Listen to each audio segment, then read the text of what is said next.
The walls feel like they are closing in. As the walls close in around the president. Donald Trump feels the walls closing in. I think this is a guy who feels like the walls are closing in. The walls are closing in on him. Because the walls are closing in. The walls are closing in on the president. Now the walls appear to be closing in. Really kind of the walls closing in on him. The walls are closing in because the walls are indeed closing in. I think at this point the walls are spinning. The legal walls are closing in. The walls are closing in on President Trump. The walls, meanwhile, are closing in on the President of the United States. The walls closing in on President Donald Trump. It appears that the walls are closing in on this president. Feels that the walls are closing in on him. The walls closing in on him. The walls are closing in. And the walls are closing in on... That the walls are closing in on the president. Are the walls closing in? The walls are closing in on the presidency. He says as the walls begin to close around him. The political walls closing in on him. This is a president that feels the walls closing in. The walls are closing in on Donald Trump. I think the walls are finally closing in. The walls. The walls. The walls. The walls. Walls and The walls. The walls. The walls. Walls are closing in. Closing in. Closing in.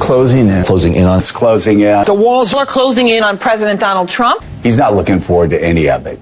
He's horrified. He's just talking big. The walls are closing in, as has been said before.